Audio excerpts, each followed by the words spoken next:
నమస్కారం ప్రేక్షకులారా. తెలంగాణ రైతుల జీవితాలు మరోసారి ప్రశ్నార్థకంగా మారాయి. ఎన్నికల సమయంలో ఇచ్చిన హామీలు ఇప్పుడు అమలులో కనిపించడం లేదనే విమర్శలు వినిపిస్తున్నాయి. ముఖ్యంగా రైతు భరోసా పథకం చుట్టూ కొనసాగుతున్న గందరగోళం రైతుల్లో ఆందోళనను పెంచుతోంది. రైతు భరోసా హామీ వర్సెస్ వాస్తవం. తెలంగాణలో కాంగ్రెస్ ప్రభుత్వం అధికారంలోకి వచ్చిన తర్వాత రైతులకు భారీ ఆర్థిక సాయం అందిస్తామని ప్రకటించింది. కాని అసలు పరిస్థితి ఏమిటి? లక్షల ఎకరాలు రైతు భరోసా జాబితా నుంచి తొలగించబడ్డాయి. వేలాది రైతులకు ఇంకా నిధులు అందలేదు. కొత్త దరఖాస్తుల పేరుతో రైతులను తిరిగి కార్యాలయాల చుట్టూ తిప్పుతున్నారు. రైతులు అడుగుతున్నారు, ఇదేనా కాంగ్రెస్ ప్రభుత్వం ఇచ్చిన హామీ అని? ఆలస్యం, గందరగోళం, అసమర్థ పాలన. రైతు భరోసా నిధులు సమయానికి అందకపోవడంతో రైతులు తీవ్ర ఇబ్బందులు ఎదుర్కొంటున్నారు. విత్తనాలు కొనడానికి డబ్బులు లేవు. ఎరువులు కొనడానికి అప్పులు చేయాల్సిన పరిస్థితి. సాగు ఖర్చులు పెరిగినా ప్రభుత్వ సహాయం తగ్గింది. ఇక మరోవైపు ప్రభుత్వం మాత్రం త్వరలో నిధులు విడుదల చేస్తామని ప్రకటనలు చేస్తోంది.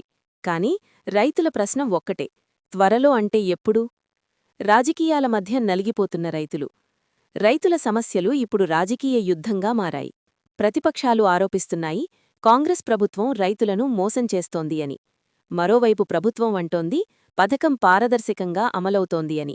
కాని వాస్తవంలో రైతుల జీవితాలు మాత్రం మారడంలేదు. రైతుల ఆగ్రహం పెరుగుతోంది. గ్రామాల్లో రైతుల అసంతృప్తి రోజురోజుకు పెరుగుతోంది. కొన్ని ప్రాంతాల్లో నిరసనలు, ధర్నాలు, ప్రభుత్వంపై తీవ్ర విమర్శలు వినిపిస్తున్నాయి. రైతులంటున్నారు, మాకు రాజకీయాలు కాదు, మాకు కావాల్సింది న్యాయం. అసలు ప్రశ్న ఇదే, తెలంగాణ రైతులకు నిజంగా న్యాయం జరుగుతోందా? రైతు భరోసా పథకం నిజంగా రైతులకు చేరుతోందా? లేక ఇది మరో రాజకీయ హామీగా మిగిలిపోతోందా? ఇవే ప్రశ్నలు ఇప్పుడు తెలంగాణను కుదిపేస్తున్నాయి. రైతు బతుకు రాజకీయ ప్రయోగంగా మారిందా? హామీలు మాటలకే పరిమితమయ్యాయా? మీ అభిప్రాయం కామెంట్ చేయండి. వీడియో నచ్చితే లైక్ చేయండి, షేర్ చేయండి, ఛానల్ని సబ్స్క్రైబ్ చేయండి. జై రైతు, జై తెలంగాణ. రైతు భరోసా హామీనా, మోసమా? నిజం తెలుసుకోవాలంటే ఛానల్ని సబ్స్క్రైబ్ చేయండి.